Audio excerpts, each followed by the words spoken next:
The views, opinions, and content provided by our host and guests are just that, opinions and views that are not intended to malign any group, religion, business, individual, or thing.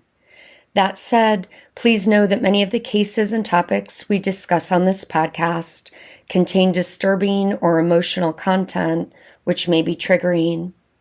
This podcast is conducted in a long-form interview style with the hope of capturing some of the deeper considerations and details around survivor stories. We also hope to help those on the outside who are caring about survivors in a group of high demand, high control, by sharing their perspective and struggles. And also expert voices intended to help us unpack some of the complicated considerations around topics related to cults.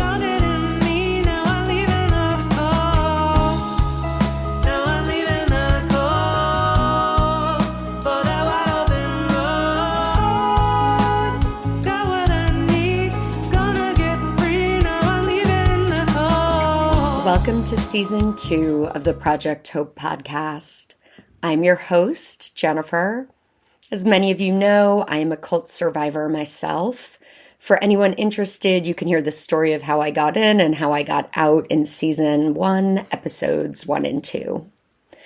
The beginning of this year, 2023, actually marks my 11 years of being out, and I am so grateful for the ways my life has unfolded since.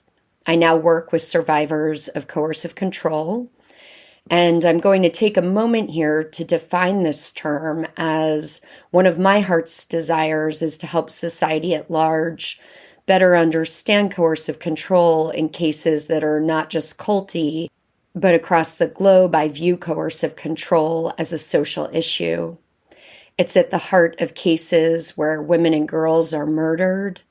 We find coercive control in one-to-one relationships that are intimate, in gangs, sex trafficking, and cults of all types. I have a master's in the psychology of coercive control, and I'm just beginning a new element of my career as an expert witness for legal cases that involve coercive control. As a certified trauma professional, I work with survivors. I'm especially excited to be offering a group survivor program for cult and religious abuse recovery. So this is not a support group, but rather a healing program.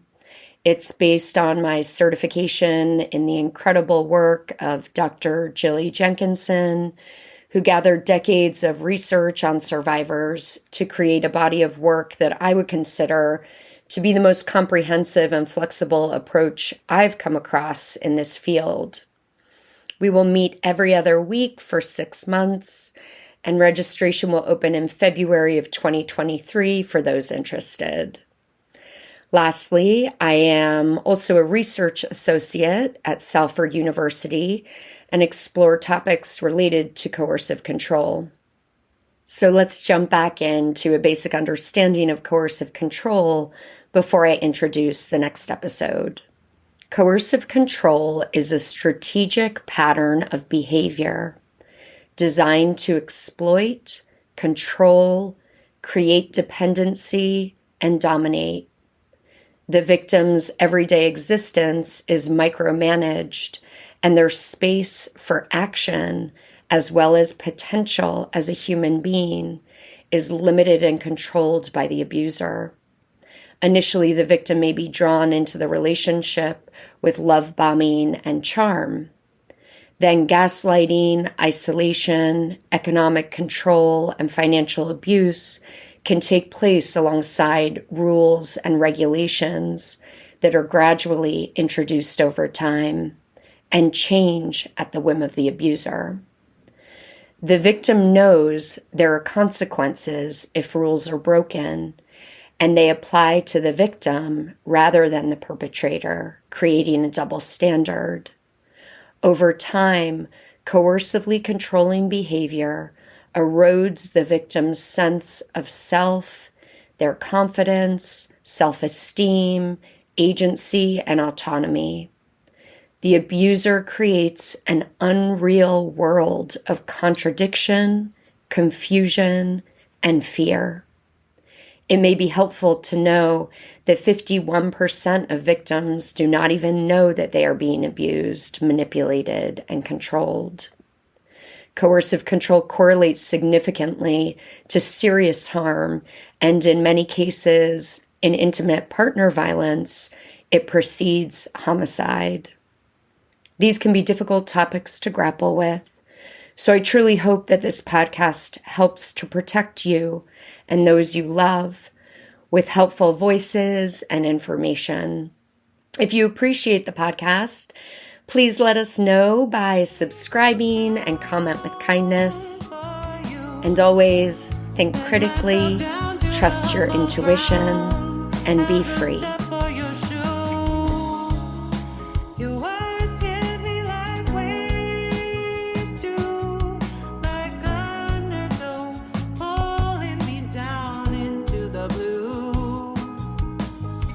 Welcome, everyone. For the first official episode of Season 2, I thought it only fair that we get personal again with my story, this time through the eyes of my brother Hanley. Today, we both live near one another with our families. He's married with a wife and 2 kids, and if you do follow me on social media, I'm sure you have seen them. And I have the absolute gift of being able to have a relationship with the little ones as they grow up. In fact, my husband and I are on babysitting duty this week while my brother and sister-in-law travel. This sense of shared community with my brother, my sister-in-law, her whole family is a joy made all the more profound due to our history. I invite you to listen to this 2-part chat and hope that my long intro to our first Season 2 episode might support you in your journey with a loved one in a cult. Even 11 years later, emotions rise to the surface, but in our stories, others might discover a gem that is personal, that you relate to or find helpful. And in my mind, if there's just one instance of that, I'm in. I'm here to share my truth and support others in sharing theirs. So I think the thing I want to share here is for the families. If you are a family member or loved one of someone in a cult, and that can even be a cult of one, I really hope that this season speaks to you in some way with some level of comfort. I hope that others might also have it impressed upon them how particular the experience of this type of suffering is for family and close ones.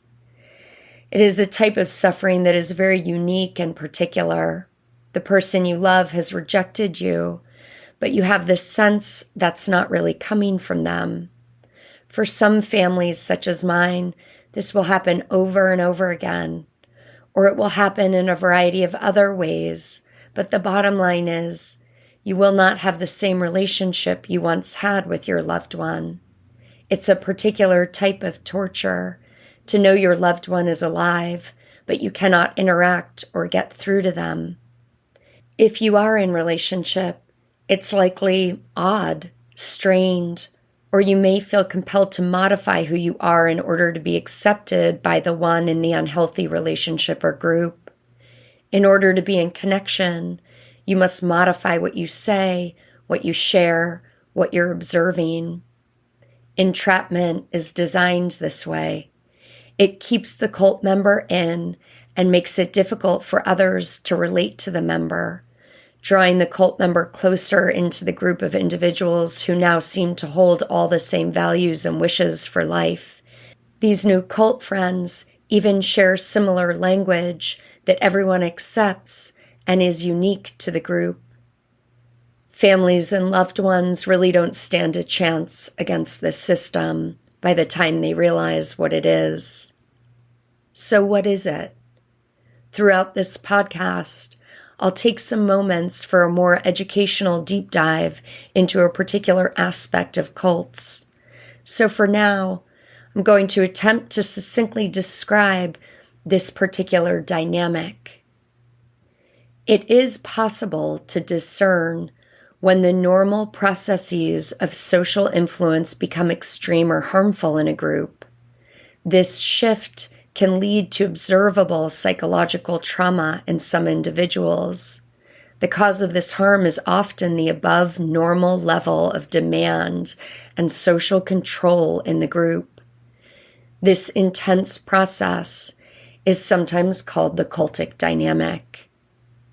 So I'm going to read what the International Cultic Studies Association has to say about this phenomenon, so we can understand a little about the social influence process. It is well known that groups use social influence processes to create and maintain norms of belief and behavior. This strategy is necessary to maintain a group identity, to distinguish an in-group from others or outsiders. In fact, it is a fundamental requirement for all groups and cultures. Okay, so we're acknowledging that as normal, right, foundational. However, it has been found that groups tend to align themselves along a social influence continuum that runs from low control, low demand at one end to high control, high demand at the other. Those groups at the high end of the spectrum run a greater risk of being cultic in their social influence processes. This higher risk is particularly true if there is deceptive advertising, misinformation, and censoring of information in these groups. If there are inner circles that have secret and different beliefs and behaviors from the publicly affirmed norms. If there is an extremely narcissistic leader without a functioning system of checks and balances. If outside oversight is not in place. If the group has a lack of transparency in economic matters, and so on. It should be noted, however, that even perceived strangeness or dangerous beliefs do not automatically create a cultic dynamic, even though these elements may increase the possibility of such a dynamic eventually coming into play. Okay, so that's the end of the quote. So I want to end on the note for families and close friends, because I would say that the experience you find yourselves in is horrific. As you will likely hear in my brother's story, the level of desperation or help to get your person out is a special type of torture. You will likely be labeled and rejected if you try, because that's what the leader is encouraging. So you end up in a situation where your hands are tied. So I wanted to share with you all that over the years, it has been your broken hearts that have helped me to get more and more clear about the abuse I experienced, and more importantly, the type of person who would enjoy and make a life out of power and control over others, aka the cult leader. As I have received your stories, as I have witnessed the depth of pain, the complications that come with it, how insidious this harm is to not just the one in, but the effect it has on all those who love that person is tremendous. Marriages are broken apart. Best friendships are lost forever. Parents in a cult sometimes shun their very own children at the behest of the leader and under some message that it's the best for all, most spiritually evolved choice, whatever it is that makes sense to the cult members based on the lessons they've received. The wreckage of all the years of memories and experiences lost, the wreckage of the aftermath, healing, reconciling, building trust again. The impact goes way beyond one person in a cult. I want you to know that it was a single touch point that most helped me to get clear about breaking from and seeing clearly my ex-cult leader. During times when I would think about what was good, when I considered how much I loved my teacher and how real his love felt for me, this was the lingering point that I couldn't seem to reconcile for so long. How someone who seemed so good, so warm and kind and caring in so many moments, was something other than he said he was for many years, and before I could understand his psychological makeup. The thing that I could rest upon in its simplicity and undeniability was that this man, who claims holiness and love, knew the devastation he was wreaking on families, and he didn't care. He paints the families in stories he creates with threads of truth strewn into the fabric in order to give him some credibility. But I cannot tell you at this point how many stories I know of and have received that were lies he created about family members, lies that are horribly destructive, such as sexual abuse by a family member. He has been able to convince his followers with his lies about himself of his incredible omnipotence, such that families are left thinking their daughter or son, who's in the group, actually thinks they sexually abused them. And typically he has this done by having the student write a letter to the parent, leaving the parent unable to have a real discussion about a very serious allegation that the child is bringing to the parent. I need not impress upon others how unethical, detrimental, and abusive this is, and would be by anyone.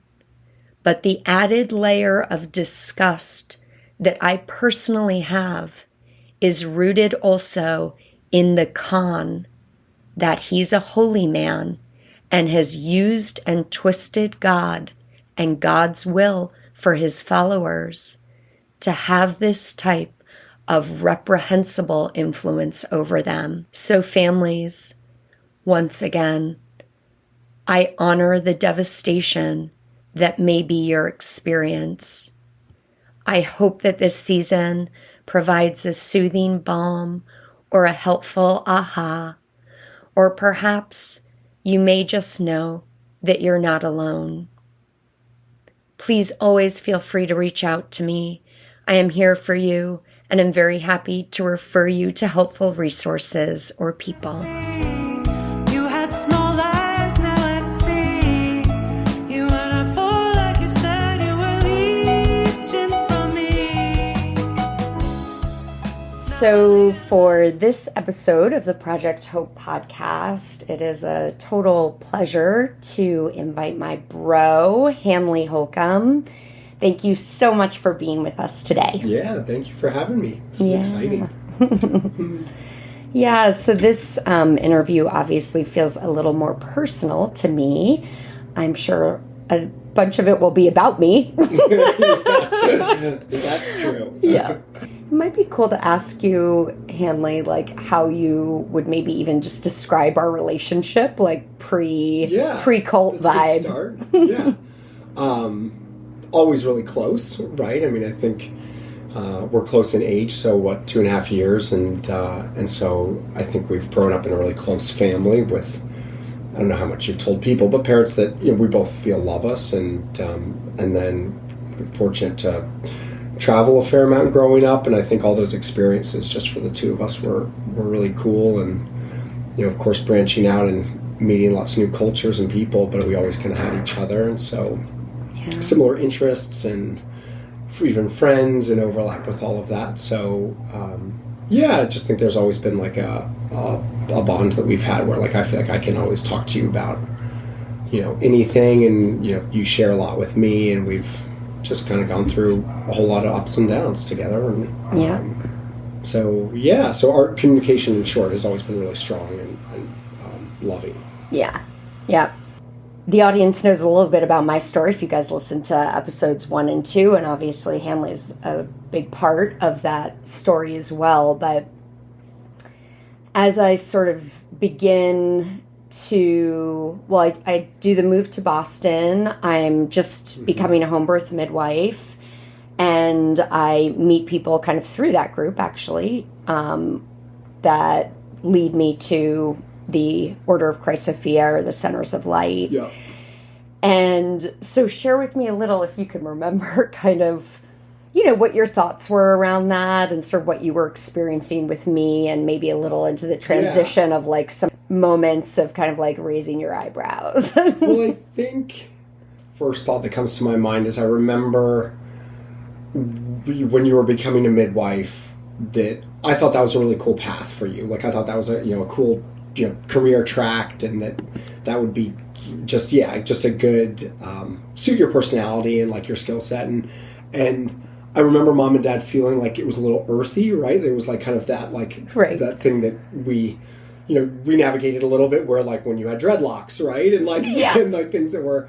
So I remember Mom and Dad's that being Mom and Dad's view, and Mom was a little concerned that my becoming a home birth midwife meant that I was also a lesbian. Right, exactly. Love their their conjecture on that stuff, but so I think they not like given me warning signs, but they had like spoken a little bit of that way, like, oh well, what is it like? Is she is this kind of going down the crunchy path kind of thing? So that was like the first. I remember early first comments of when you were getting deeper into midwifery, and I think the first time that I really, I was in school, right? So in college, and so I think the first opportunity was when I came to Boston to visit you, and you were you were practicing in Boston now. There was some decision making, or there was some like thought where like it did. I remember like feeling like a little like, oh, this is a little earthy, or like it is like there were, and that wasn't like a concern, but I just remember kind of thinking like, okay, I understand what Mom and Dad are getting at a little bit, but it was because you were becoming ingrained in like that culture, meaning like you did have a network now of like midwives, and also again now becoming like that was spinning into mixing religion or the order with that. So, but I remember the point of my saying this is that at first for me it was very much like shrugging it off as like, Mom and Dad, you guys are being silly, and that's ridiculous kind of thing. Yeah. So at first it was certainly like that was my view, and by the way, like, and our relationship hadn't really changed, right? I think Mom and Dad were starting to see some early changes of just I think like very like lightly there was surface stuff that was going on for them where they thought you were again going down more of like a path that was getting involved in a group that wasn't that like a concern for me kind of thing. So, but I do remember then coming away from Boston and feeling a little more like, okay, like just an interesting thought that like, yeah, like you're doing something a little different, right? And so things are different and things are changing a little bit, but I didn't have concerns around to their level at that point. You weren't definitive around like, this is what I want, and this is I'm in this, right? Yeah. So, and that is probably like I don't think that's where my kind of antenna went up a little bit, was when things started to, I could tell you were very ingrained. Like if we fast forward like another few months, it changed from talking about the cult a lot or the order, but I remember there was also something about your lease with that apartment that I saw in Boston, and I think you gave it up really quickly, or there was something around that, and again, like all of a sudden that was something where I was like, oh, that timing was really quick and abrupt, and again, Mom and Dad were now kind of in my ear from their perspective, and kind of being like, what's going on, like, why is she doing this, and like talking to me kind of that way, and I was kind of like, don't worry about it, like Jen's like, it's like, like we can both be a little free with like our decision making, and or thinking that was more the antenna, but all of a sudden now, like it was once I realized that, oh, you might be like you're living there and becoming really ingrained, that was kind of the first time for me. Yeah. How, from your perspective, kind of when you started to go, ooh, something really doesn't feel right? I mean, the real definitive one was around Christmas. So I remember, I remember the first year, if I'm again recalling this correctly, I think the first year you actually did still come home.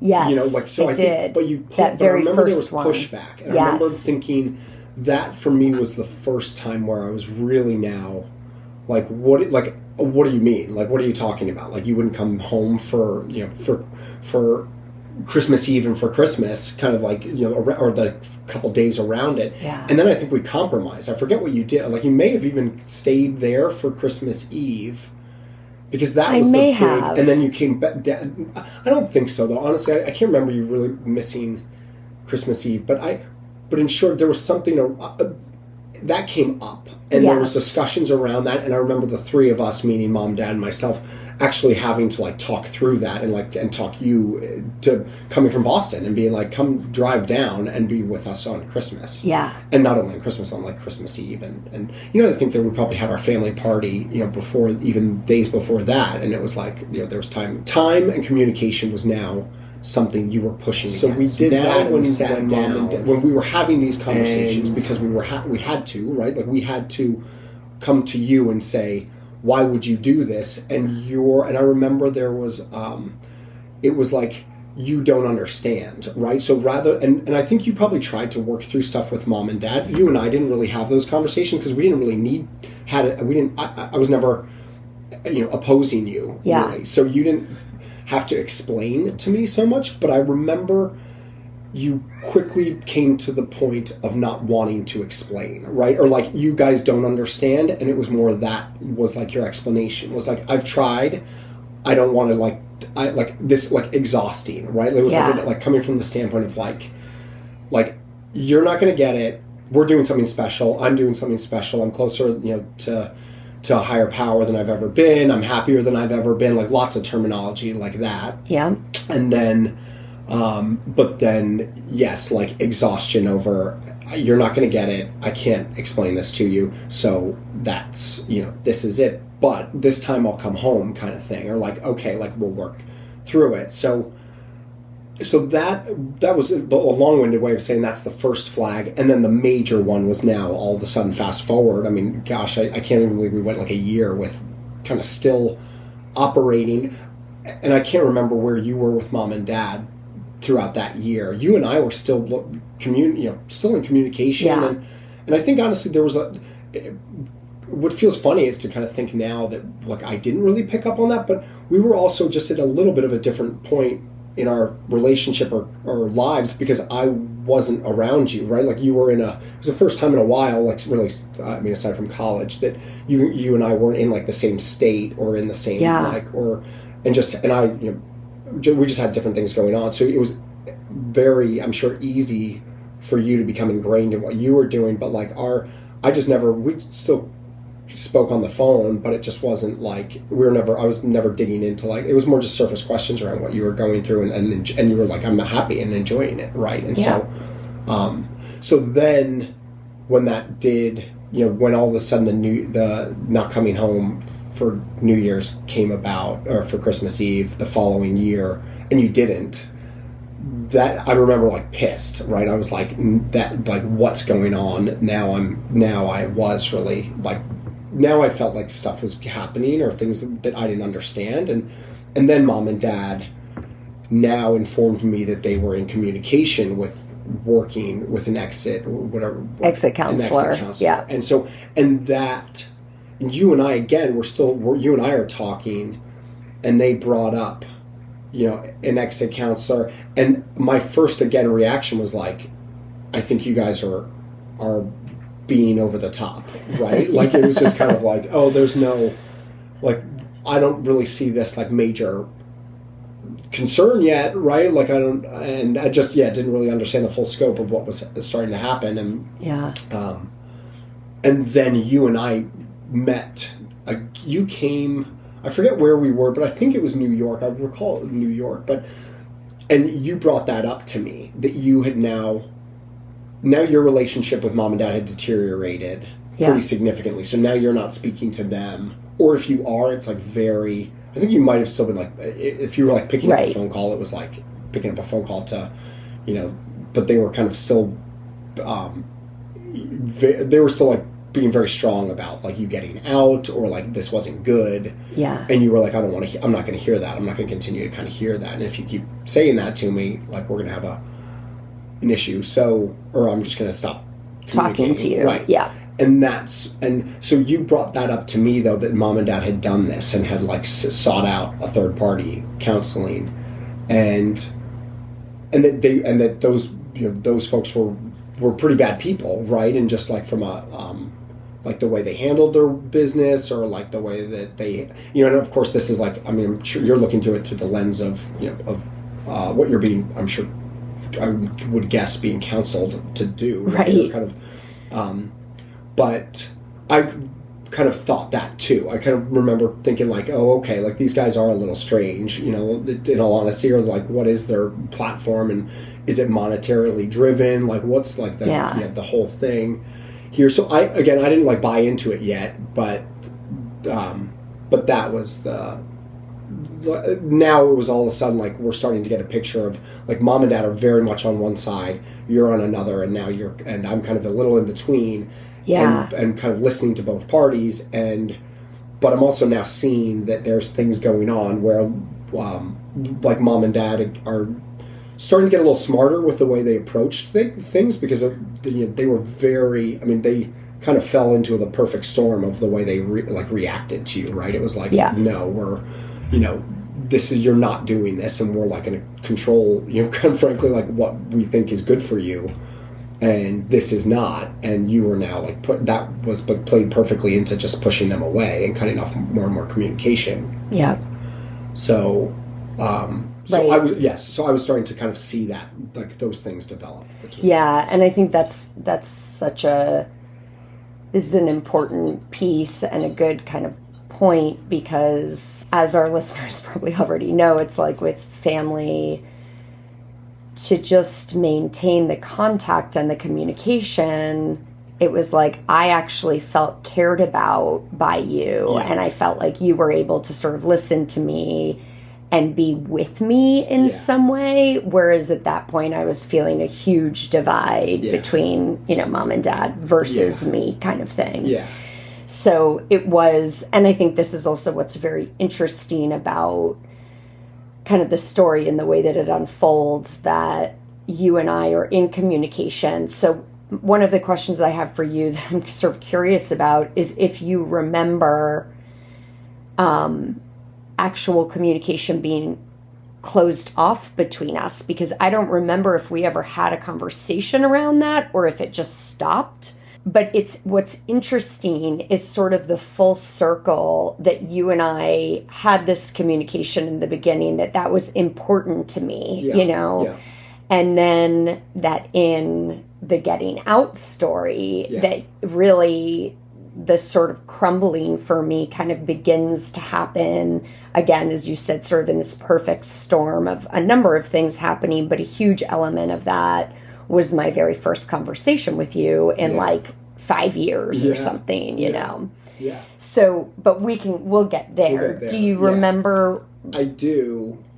So, one, you just made me kind of think of one thought, was that, we were in such, I think the way that our communication worked, or like the way that I felt about what was going on here too, is similar to how you just phrased it or viewed it, in that we were like in something together, right? Or there's always like this thing around parents being overbearing, right? Or like, and you and I could always kind of look at mom and dad and be like, all right. Right, it was always us against them. Exactly, right. So there's already this like there's this bond there that's that you and I have developed. And so so now, again, like I'm being tugged towards mom and dad because I'm starting to feel something that's not good, and that felt really, like now I'm getting concerned, right? And so like I have to just, like, it's either, okay, I have to put this loyalty that I kind of feel towards you aside, because now things are becoming apparent to me that like aren't good, right? Or kind of aren't. So we sat down with an exit counselor, and that just personally for me was like a moment where I remember. Oh, tell me a little about it. This. So it was like they asked a lot of personal stuff about our family, right? And I remember that being a little difficult, but the reason all of a sudden they turned that into, well, that's what the order is doing to your daughter, right, and your sister. Basically, they're using your guys' personal pain information on her, right, and to open that up, right? She's got like open wounds, so to speak, that they're like using against her. Yeah, and that hit a nerve. And then the other thing that really hit a nerve was just very factual data points on mind control, right? Sleep deprivation, like repetitive messages, shaming, right? Like all, and I didn't necessarily know that you were going through all of that, but I knew some of that was happening, and I knew you were being, you were being taught, you were being worked to the bone, so to speak, and that you were, I did know things were going on like that, and then all of a sudden to have all of that, those things match up really well, right? I mean, I remember him being like, the military does this, right? Like they use a lot of these practices, like this is, and this wasn't unique to just like your scenario. And I remember thinking, oh my God, like this is very much like happening. And so now I'm on board, basically. Like through that experience, I remember coming away and saying, oh shit, like we've got these match up. So these signs are here. So then I did say things to you, and now we're starting to become like a little, there's some friction around that, because I am bringing that up and saying, addressing. Yeah. So, but we're still talking, and then we, and I'm sure you've covered this, but when Mom and Dad went on TV. Oh, you know what? I actually didn't cover that. It's literally something I just kind of forgot. Yeah. So that was the one that broke your guys' communication. Right. But okay. So what happened there, just for the audience, is that news actually broke that our group was a cult. I'm not sure how that news broke. You might. It was Milwaukee, I think. It was. Yeah. You're right. Yes, because also Peter Bose had lost his license to practice psychology or psychotherapy. And so there was something, I think, well, he was living there and growing a community there, but I think there was something also about that kind of came into the sphere around this whole news breakage. And what we were counseled, I think, really this was where, at least from Mom and Dad's perspective, they were really upset about this decision, because we ultimately, our goal was to get you out, right? So now we've now addressed, the three of us are now, we've got to get, like, this can't continue, kind of thing. Like, Jen's got to get out of this, and now, like, it's funny when I say your name, like, I'm now remembering back, like, that was a big one for me. I remember you, like, changing your name, and I was thinking, like, what's that, right? Like, that I couldn't really get my head around again. And so, but... Right, so just for the audience, in my group, when we went through a ministerial path, and even sometimes... when we went through a ministerial path, if you got ordained a minister, your name changed with each ordination. So I legit have legally had a different name now 4 freaking times in my life. It's awful. It is awful. I know. But anyway, and that, of course, is, a very culty tactic that is totally shrouded in, like, a rebirth of newness and claim your name. It's like, if that's moving independently in for somebody to do, that's a whole different thing. To be in a group that manages that and, by the way, decides what the name is. Yeah. They give you the name that supposedly they hear God giving them. Right. And then that is your freaking name, And I remember, anyway, so... Well, and my point was that with the news... So Mom and Dad were requested to be interviewed, right, for that news special on cults. And our goal was to get you out of the order at this point. the counsel that we received was this would help bring down the order, but that was a real long shot, right? I mean, the fact that like some news local special news is going to like impede you guys that much. Where what's the end result going to actually be, right? So, how would that shake out? But we just thought that, again, that we were counseled that anything you can do to chip away at this thing, at this, the order and their machine, so to speak, is like a good thing. Yeah. In hindsight, it didn't do anything except just damage our communication with you, and that's really where you cut off with mom and dad. Yeah. And now you had like a real kind of anger around it. Like I think it changed from, like mom and dad were still prior to that able to kind of communicate with you and send you like loving feelings or notes or like voicemails or phone calls, and I think now everything changed pretty dramatically from that standpoint where you were like pissed, right? And they wanted you guys all that way, right? Like if anything, that fed your guys' ability again to just disconnect from the families. the group vision, that was a good thing for them. Yeah. So that so now there's like this great divide and between meaning even now all of us, and you and I are still communicating, but there's and with that one I felt really violated. Yeah. Like it felt really hard to have like a photograph put up on television about me, and that was definitely intense. But interesting also that you guys were kind of advised, and it sounds like the element of being, or mom and dad at least being upset about that, was also, it sounds like you guys weren't necessarily maybe given the full picture, or maybe too much of a guarantee was made that was misleading. Well, I think there's just, in all honesty, my viewpoint now that there's like, it's a little more clear is that like some people don't like, they're not necessarily looking out for your best interest, right, or your family's. Like it's kind of like, oh, what can I do to help? What can I basically do to make a bigger impact, broadly speaking, right? And like if I'm like affecting this order or cult in like a way that's just gonna hopefully like playing the long term game, right? But ultimately, like in hindsight, I think for us, if we had known, I probably would have tried to keep more communication with you and try to work through, getting at least maybe you and I staying more in communication. But as I say all that, at the same time, I go back to thinking of like everyone that counseled us.